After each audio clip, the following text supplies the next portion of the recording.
balloons, bazookas, boobies, bosoms, boulders, cans, hooters, knockers, melons, honkers, jugs, rack, tatas, tits, torpedoes, guns, bust, doorknobs, coconuts, and our favorite one, the girls. Welcome to the All About Breastfeeding show, where your host, Lori, highlights mothers just like yourself and goes beyond the surface questions and digs deep so they share not only their joys and happiness in their daily breastfeeding life, but also their pain and struggles and how they worked through them. Episode number 152. Welcome to All About Breastfeeding, the place where the girls hang out.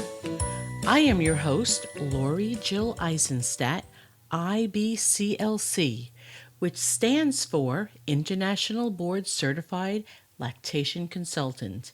And if you've been listening to the show, you know that I help moms with breastfeeding. For the many new subscribers, I want to extend a warm welcome and invite you to join our free Facebook group where we discuss lots of issues related to breastfeeding. All you need to do is go to Facebook and search for these 4 words, All About Breastfeeding Community. Just click on the join button and introduce yourself. The last few shows have been all about milk supply, moms who question if they make enough, and they actually are, moms who are not making enough, and moms, they're making too much milk and the problems this can cause. In last week's episode, I talked all about babies and their feeding frequency. I talked about how some parents are motivated to schedule feedings just because they're so darn tired and feel a schedule will be helpful. We talked about how scheduling your baby's feedings can be quite harmful to the breastfeeding mom and baby. I feel that part of the problem is we're just not being realistic with moms. They really don't know what to expect. We're told we're going to be tired, but we don't really fully get what that means because we don't get the full details like I'm going to share with you today. New parents need to really understand how hard parenting is and how much work it is and how exhausted you will really be with a newborn in your household. Once that happens, you are more likely to be motivated to take action ahead of time to help yourself so that it does not need to get that bad. Today, I'm going to paint a realistic picture for you, and if there's any part of you that just does not believe what I'm saying, take some time and ask 5 new mothers who gave birth in the last 2 months. Ask them to tell you the truth about the early weeks of newborn life.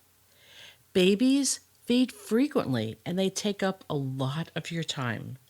The more you are prepared for this, the easier and more enjoyable your postpartum life will be. Today's FAQ's focus will be on how does a tired new mommy get enough sleep so she can keep up with feeding and taking care of her baby. I am going to start with the simple things and least expensive things and work my way up the ladder. I know I'm talking to quite a diverse audience. You have different levels of support, different budgets, and some you have more time than others to plan for postpartum. This is not a list of this is what you must do, but rather ideas that you can use and make a plan that best fits your needs. And let's be real here too. I know that we can prepare up the wazoo and work like the dickens to prevent some things from happening, but realistically speaking, sometimes life just does get in the way and things happen and we find ourselves in a pickle. We know that this happens and all we can do is our very best. So let's start with first things first. A huge dose of reality, ladies. Think about how you feel at the end of a typical workday. Let's say your average workday is about 9 hours, and you know you're pretty pooped by the end of your workday, and sometimes you even need to stay motivated to run an errand afterwards, or even cook dinner, or do some household chore, or perhaps meet up with a friend or go to the gym. At least your workday has ended and you don't have to think too much about your job between dinner and the time you show up the next morning. And you certainly don't get to sleep in 1 to 3 hour increments, which is what happens with a new baby. Yep, new babies, well, they are 24 hours a day, 7 days a week. New job, so to speak. They require many hours a day of you caring for them. Let's start with their feedings. In a nutshell, your new baby will take at least 14 hours out of every 24 hours of you needing to be with them, holding, feeding, rocking, burping, settling them down. Now, if you've calculated that 14 hours out of 24, well, that gives you 8 hours of sleep. It does, but it's not necessarily all in one shot. Your sleep is going to get broken up into 1 to 3 hour increments. Let me break this down a little bit for you. Your baby's going to have about 8 feedings a day times about 8 hours.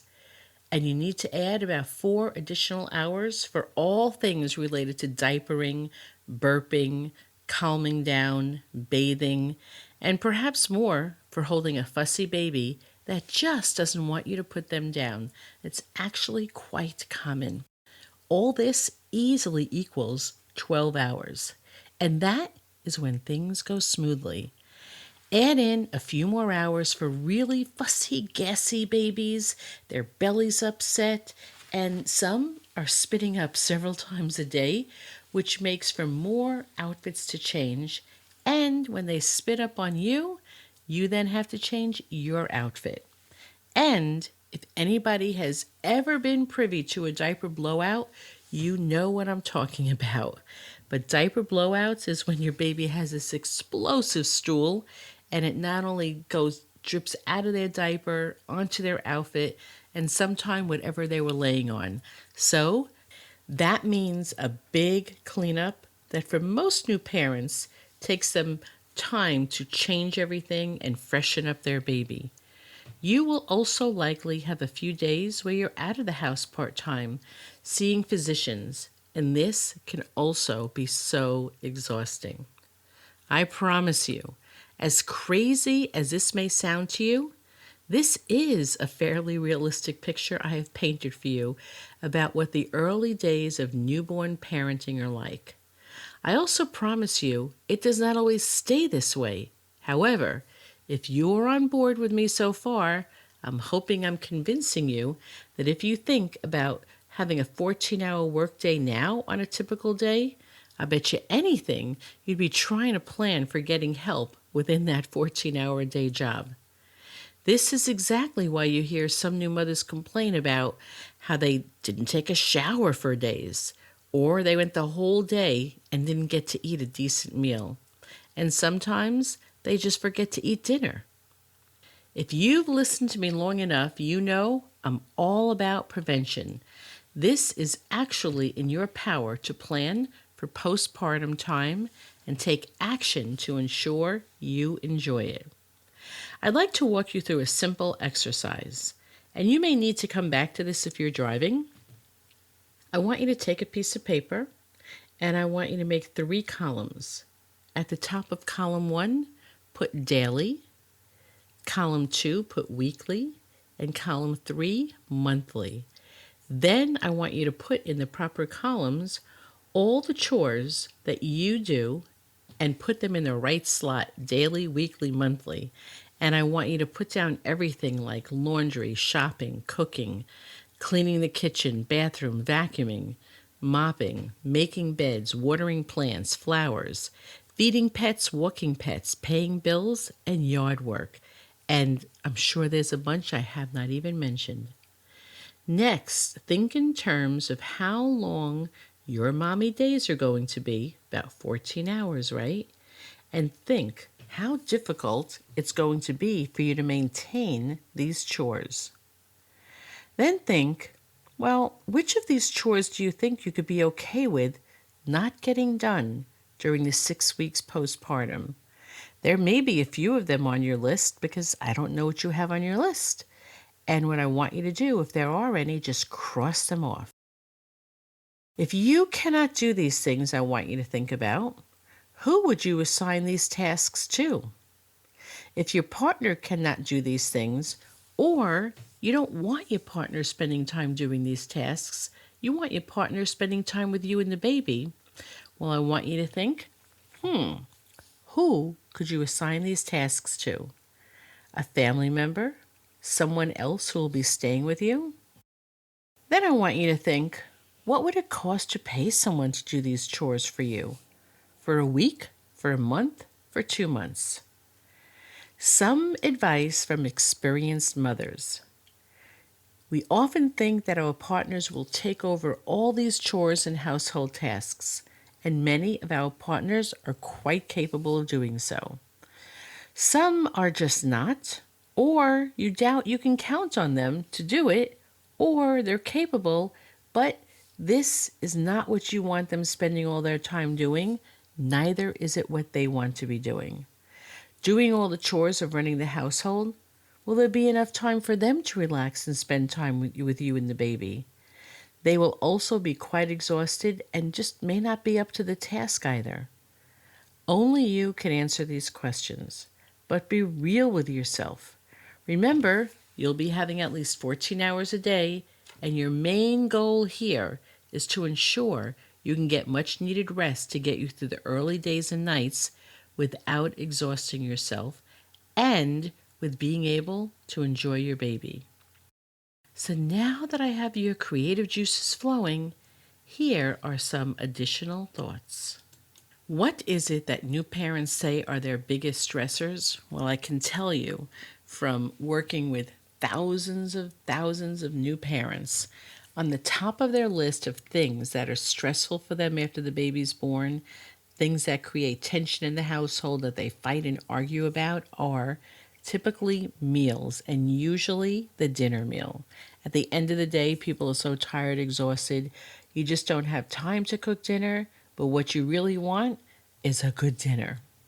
So meals, cleaning the house is at the top of the list. Some moms just cannot relax or sleep when the baby's sleeping, when the dishes are piling up in the sink, and the bathroom countertop is getting kind of yucky and the floor is getting sticky. So cleaning the house is at the top of the list. Another one is, biggest stressor, is not getting enough sleep. Another one is they might need breastfeeding help but can't find it or afford it. And the other is newborn help. Same thing. Can't find it but would love it. These are the most common stressors that new parents have. I'm going to offer suggestions on how you can help cover yourself in all of these areas. Based on your answers of what we talked about before of putting everything in the columns, only you can decide which kind of help you need and what it will cost. Depending upon your budget, you can decide how much you need to put aside for these helpers. There is plenty you can do ahead of time to help reduce the stress in the household that may not cost you any more money than you might have already spent. It's just that you're spending the money ahead of time rather than stretching it out. Let's start with meals. Here is my best tip for planning on having at least 4 weeks of meals. More if you plan it right. I want you to think about favorite dinners of yours that you're making. Are they dinners that freeze well? If not, that's okay. Think about making at least 3 dinners that you do like that you can double and freeze. In just 4 weeks' time, you're going to have 12 dinners of your favorite dishes frozen. And if you start doing this 8 weeks before you give birth, you can have 24 dinners put away. If you don't have enough space in your freezer, ask a friend or family member to give you some space in their freezer. When they come to visit, they can bring one of your meals. This does not take that much more time on your part, and it does not cost you over and above what you would have already spent. Perhaps once a week, you can purchase a gift certificate to your favorite takeout places. Think about this. If you do that for 2 months, you easily have at least another week's worth of dinners accounted for. And again, perhaps if you have leftovers. This is probably hands down one of the favorite tips that I give parents that they really thank me for. You now have at least 3 to 4 weeks of dinners. See how with a little bit of planning you can take care of almost a month's worth of meals ahead of time. And remember what I said, having dinner is high on the top of list that is a common stressor for new parents, and you have the ability to reduce that stress. One other tip: if there's someone in your life that you're close to and feel comfortable enough to ask them if they could think of you when they make a favorite dish to double it and freeze it for you. Now they can bring it to you on the day that they visit you. This will not cost you anything. I call this one big, huge bonus. How about meal delivery service? Many of us now hear about these services such as Blue Apron, Green Chef, Purple Carrot. There are ones that have for vegetarians, vegans, gluten-free, diabetics. I encourage you, look into them now. Try it out to make sure you like their food. Many have coupons for the first order. And I want you to think about what it costs and what it would cost you in time and money to go ahead and plan for it, shop for it, and cook for it. If you plan ahead, you can have another week's or two of food that you like. You've already tried it, and it's not going to be that much more than you would have spent already making food yourself. So remember, having a nice dinner is on the top of the list of things new parents say that stresses them out. I sound like a broken record, but I'm telling you, thousands of parents tell me the same thing. They fight and argue over not having a decent dinner. So let's talk about the practical running of a household. How about cleaning? Perhaps you already have a house cleaner. This is already in your budget. Then guess what? You have this covered, and good for you. But what if you don't? Begin by asking friends for references and have them come to your home and get some pricing. Go to Groupons or Living Social, as they always are running specials. Buy it now and call and set up for a cleaning service about a week after your expected due date. Even if you have not had the baby yet, you'll be thrilled, believe me, at the end of your pregnancy, to have someone else clean your house. Plan on having your house cleaned every 2 to 3 weeks the first 8 weeks. This will help you tremendously. How about the practical side of things and paper goods? Why don't you make a list and shop for all the things you can buy ahead of time? Paper plates, forks, spoons, diapers, wipes, and other paper goods such as toilet paper, kitchen paper towels, and you can buy enough for 2 to 3 months ahead of time. This will save you a lot of work and time sending someone out to the store to get more toilet paper, more kitchen towel, more diapers. Speaking of shopping, this is a really excellent tip. So many of the larger food store chains are offering a fabulous service of doing the shopping for you. You sit home, you send them a list, they pick out all the items for you. And you can either drive to the store yourself at a predetermined time, and they'll put the food in your car for you, or you can have it delivered to you, or you can send someone, your significant other, on their way home from work to pick it up. I've looked at several different chains, and they charge for this service. It's actually quite nominal. When you have a hard time doing these chores, you will find it really well worth it. Do some investigating ahead of time and find out where in your neighborhood you can access this service. If you have never used this service before, start paying attention to coupons that perhaps you might otherwise have ignored. Ask friends or family to look for you. Many give some money off your first order. You can try out their service before your baby's born. This is actually fun. You get to try out a house cleaning service, a meal service, a shopping service, and now a laundry service. It's also not a service I would typically think of using.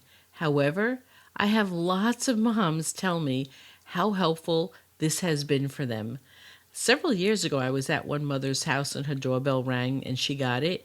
And it was just this laundry basket that was filled with fresh smelling, all folded clothes. And I asked her about it because that's not a service I ever thought of. And she just said it saved her and her husband lots of fighting. and lots of arguing. So I did a quick check a few days ago, and in my area, I saw that there are a few local cleaners offering this service, and the price is actually quite reasonable. Here again, check this out ahead of time, and perhaps you might even try their service ahead of time. So here's what I want you to know. Getting connected ahead of time, this can save you time and reduce your stress. Yes, some of these tips cost you extra money. Some don't cost any more than you would have spent, but you're just laying it out ahead of time. Most people who are planning for a baby are spending or getting gifts of high-ticket items like strollers and car seats and high chairs and swings, clothes, blankets, and toys. And I'm telling you, ask any mom what she would do differently, and she will frequently say, hands down, less stuff and more money put towards practical things like cleaners, laundry service, takeout meals, and help with the baby. All of a sudden, with their second baby, they really understand their priorities. The earlier you start to plan, the easier this will all be. Some parents, they put aside $20 every week the second and third trimester. This is what I tell parents if I get to meet them early enough. This is usually doable for most people, and it really, really adds up. 24 weeks at $20 a week is $480. You can do a lot with that money. And guess what? If you don't wind up spending it, you can always put it away. But having this money used towards meals, laundry, reduced shopping trips to the store, someone else cleaning your house, you will be a much calmer and relaxed mom, and this will free you up to take naps when your baby does not need you for feeding. Because what happens a lot is moms finally put down their babies, and then they start doing all these chores, and that's why you're so exhausted. But that's exactly what's going to do you in with breastfeeding. So I'm looking to share some really good practical tips that I've gotten nothing but great feedback about. A couple of other practical tips on getting through the early days. You can rest and have the baby brought to you for feedings. Sit upright in the bed, use pillows to breastfeed, or breastfeed side-lying or laying back. Learn about safe bed sharing, room sharing, and co-sleeping. This is the best way for you to get your sleep. Moms who bed share get the most sleep. I have quite a few podcasts on this subject. One that comes to mind is Helen Ball, and I don't have her number offhand. You'll see it in the library of shows. I want you to always prioritize sleeping over chores, because I know a 30-minute nap will be much more helpful to you than cleaning up a sink of dishes. You'll be happy you made that decision. If you can have a list of things that need to be done, that means you can easily ask someone else to help you with it. For example, stop off at a store, pick up a few items. Most people, when they call you up, how you doing? Do you need anything? And most of us say, no, I'm fine. Well, I'm telling you, just say to them, it would be great if you could put XYZ and pick that up from the supermarket for me. Another really helpful suggestion. Sometimes you just don't feel the best after birth. If you're like me, you assume you're going to feel fine after the birth. However, what if you're extremely tired or very sore and your bottom hurts you? Or you had a rough birth, or perhaps a cesarean section, and it takes you longer to recover than you ever anticipated. You are not moving as easily or as fast. You set up all the things in the nursery that you need, which is great that it's all in one place, but is it convenient for you to get to on a regular basis? Think about what room in the house you typically spend the most time in now. Reading, relaxing, watching TV. No matter how big or small your place is, I find that you tend to gravitate to one area of your home. It makes the most sense to set up a baby station in this area with all that you will need for feeding and changing and dressing your baby. If you have no family or friends available to help you after the baby's born, now is a great time to look into a babysitter or a postpartum doula. This will be a trusted person who can come into your home during the day to watch your well-fed baby while you nap, eat, shower. I work with many second-time moms who did not take this suggestion to heart with baby number one, and this is like one of the first things that they make sure they have in place for their postpartum the second time around. They really understood the huge benefits. And last but not least, guess what? The lactation consultant. Let's not forget about the breastfeeding. By the time your baby's born, you may have spent so much money on baby-related items that when you realize you need help with breastfeeding, there's no money to hire me to help you. Preparing for this with money put aside will make it easy for you to call for help. Do what you can ahead of time to avoid financial concerns being an issue in getting yourself some help with breastfeeding. One visit will likely mean the difference in you continuing breastfeeding or stopping. Don't let finances put you in a position of having to give up on something that you've dreamed of, something you've dearly wanted. At the very least, if you have not saved up enough money ahead of time, believe me, I see this happen all the time. A family member who loves you will likely be very happy to cover the cost completely for you, or be very willing to offer you a loan that you can pay back as soon as you're able to. The last tip. Remember, your significant other is there to spend time off with you and the baby. If they're running around taking care of all the chores of the household, they will also be exhausted and they will not have had time to stop, smell the roses, and enjoy being with you and the baby. Instead, they've dealt with a whirlwind, a flurry of stuff that all needs to get done. If you have no one else to help you out except for your significant other, my best tip for this would be to tell you to both not be up at the same time together. Take turns so that when you're up with the baby, your partner's sleeping. When your partner is up with the baby, you're sleeping. If you're both up at the same time, neither one gets good sleep. Whereas if you tag team, one can get some sleep while the other is taking care of the baby. Both of you are going to be tired parents, but not absolutely so exhausted that you literally cannot see straight. So please consider taking turns with your partner with naps during the day and sleep at night. To wrap up today's show, my goal was to share tips on how you can help yourself cope with the early days of new mothering and not jeopardize the breastfeeding. The absolute best way you can get in those precious naps after your baby's born is by preparing ahead of time. Remember I said that based on feedback from moms, the biggest hurdles that get in the way of you getting sleep is feeding or the need to clean the house, run errands, cook dinner, help with newborns, and breastfeeding help. To wrap up today's show, my goal was to share tips on how you can help yourself cope with the early days of new mothering. The absolute best way you can get in those precious nap times after your baby's born is by preparing before your baby's born.